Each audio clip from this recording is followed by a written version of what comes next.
यथार्थ गीता श्रीमद् भगवत गीता अथ सप्तदशो अध्यायः। अध्याय 16 के अंत में योगेश्वर श्री कृष्ण ने स्पष्ट कहा कि काम, क्रोध और लोभ के त्यागने पर ही कर्म आरंभ होता है, जिसे मैंने बार बार कहा है। जिस नियत कर्म को बिना किए न सुख, न सिद्धि और न परम गति ही मिलती है।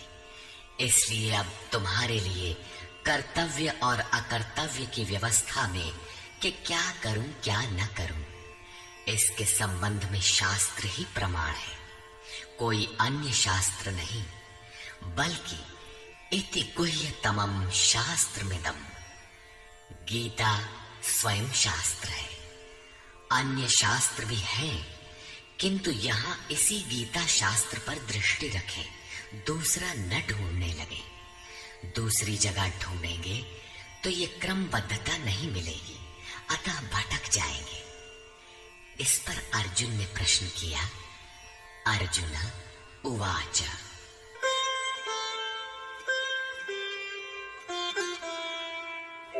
ये शास्त्रविधिमुत्सृज्य यजन्ते श्रद्धयान्विताः तेषां निष्ठा तु का कृष्ण सत्त्वमाहो रजस्तमः। हे श्री कृष्ण, जो मनुष्य शास्त्र विधि को छोड़कर श्रद्धा सहित यजन करते हैं, उनकी गति कौन सी है? सात्विकी है, राजसी है अथवा तामसी है? यजन में देवता, यक्ष, भूत इत्यादि सभी आ जाते हैं। श्री भगवान उवाच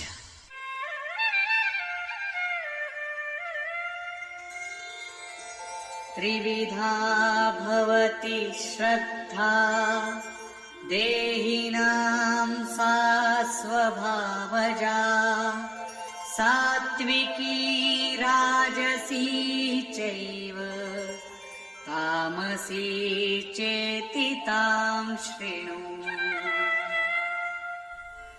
अध्याय 2 में योगेश्वर ने बताया था कि अर्जुन, इस योग में निर्धारित क्रिया एक ही है।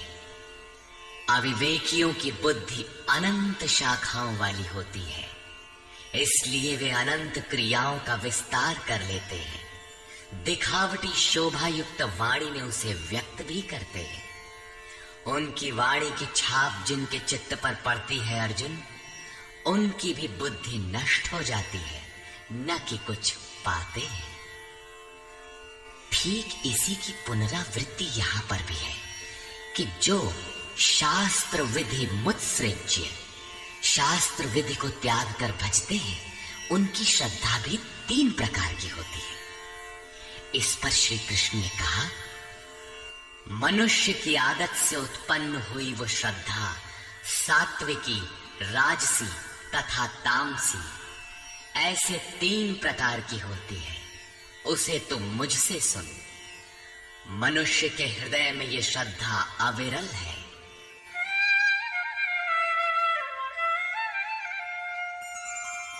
सत्त्वानुरूपा सर्वस्य श्रद्धा भवति भारत श्रद्धामयोऽयं पुरुषो यो यच्छ्रद्धः स एव सः। हे भारत, सभी मनुष्यों की श्रद्धा उनके चित्त की वृत्तियों के अनुरूप होती है।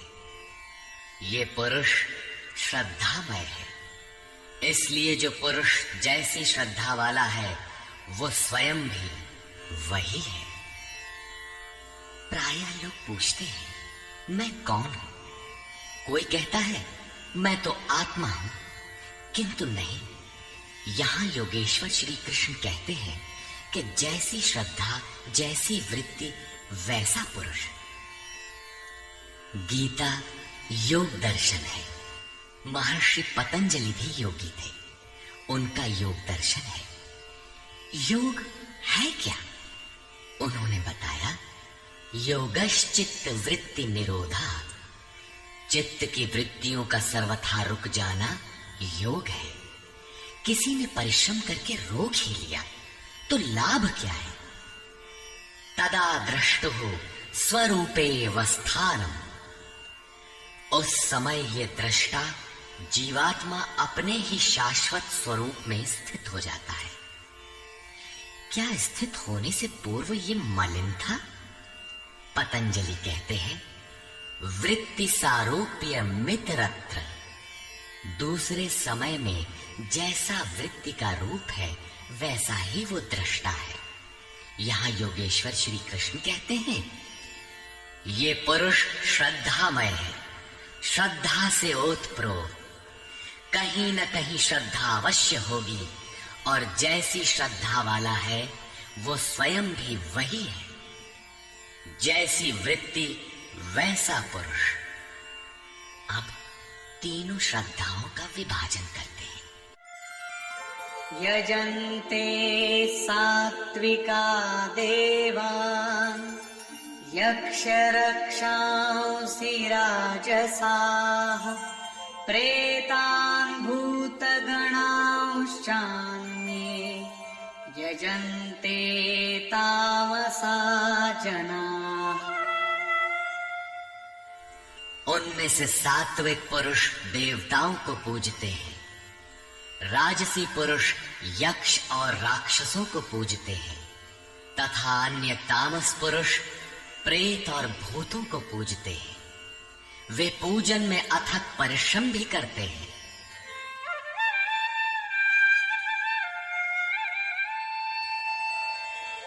अशास्त्र विहितं घोरं तप्यन्ते ये तपो जनाः दम्भाहंकारसंयुक्ताः कामरागबलान्विताः।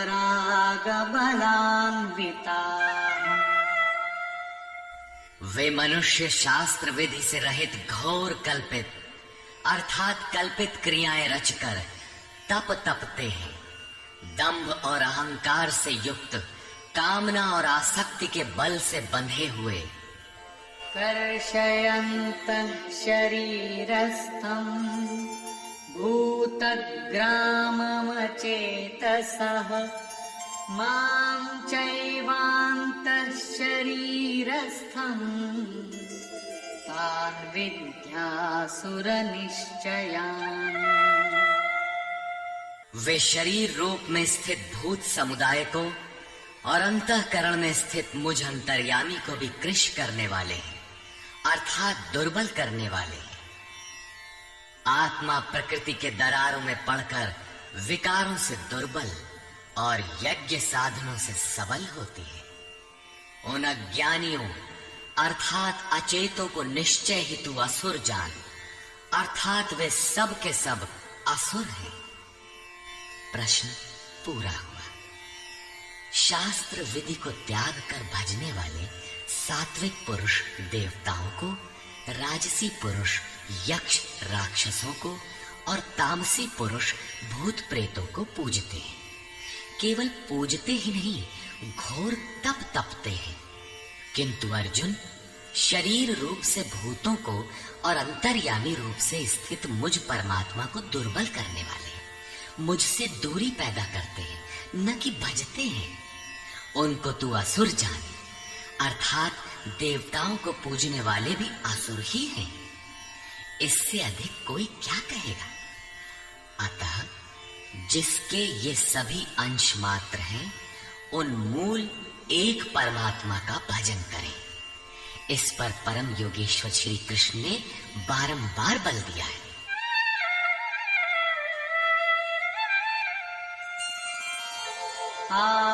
आहारस्त्वपि सर्वस्य त्रिविधो भवति प्रियः यज्ञस्तपस्तथा दानं तेषां भेदमिमं शृणु।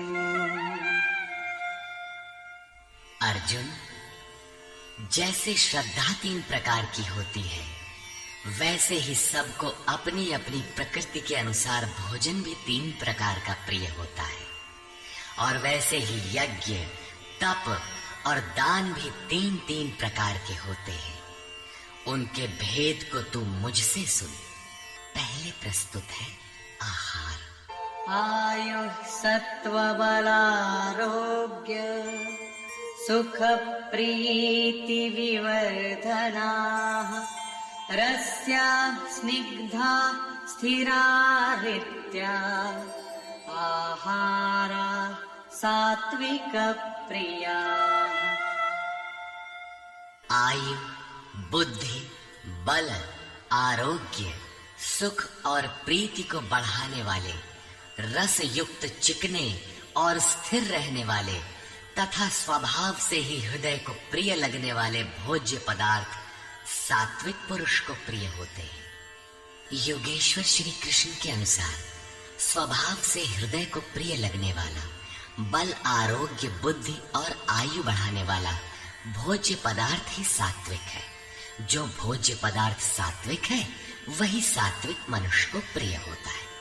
कट्वं ललवणात्युष्ण तीक्ष्ण रूक्ष विदाहिनः आहारा राजसस्येष्टा दुःख शोकामय प्रदाः। कड़वे, खट्टे, अधिक नमकीन, अत्यंत गर्म, तीखे, रूखे, दाहकारक और दुख, चिंता तथा रोगों को उत्पन्न करने वाले आहार राजस पुरुष को प्रिय होते हैं।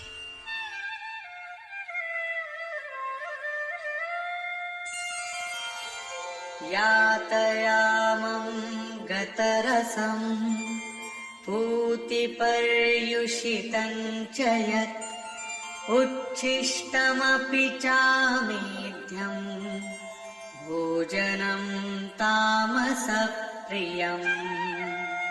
जो भोजन 1 प्रहर अर्थात 3 घंटे से अधिक पहले का बना हुआ है, गत रसम, रस रहित, दुर्गंध युक्त, बासी, उच्छिष्ट अर्थात जूठा और अपवित्र भी है, वो तामस पुरुष को प्रिय होता है। प्रश्न पूरा हुआ। अब प्रस्तुत है यज्ञ।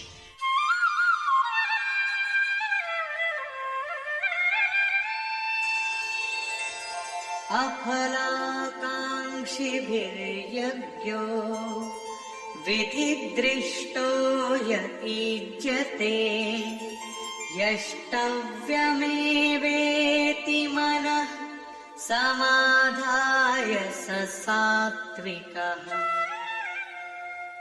जो यज्ञ विधि दृष्ट शास्त्र विधि से निर्धारित किया गया है, जैसा पीछे अध्याय 3 में यज्ञ का नाम लिया, अध्याय 4 में यज्ञ का स्वरूप बताया कि बहुत से योगी प्राण को अपान में, अपान को प्राण में हवन करते हैं। प्राण अपान की गति निरोध कर प्राणों की गति स्थिर कर लेते हैं, संयमाग्नि में हवन करते हैं। इस प्रकार यज्ञ के 14 सोपान बताए, जो सब के सब ब्रह्म तक की दूरी तय करा देने वाली एक ही क्रिया की ऊंची नीची अवस्थाएं हैं। संक्षेप में यज्ञ चिंतन विशेष की प्रक्रिया का चित्रण है, जिसका परिणाम सनातन ब्रह्म में प्रवेश है, जिसका विधान इस शास्त्र में किया गया है। उसी शास्त्र विधान पर पुनः बल देते हैं कि अर्जुन, शास्त्र विधि से नियत किए हुए जिसे करना ही कर्तव्य है तथा जो मन का निरोध करने वाला है, जो फल को न चाहने वाले पुरुषों द्वारा किया जाता है, वो यज्ञ सात्विक है।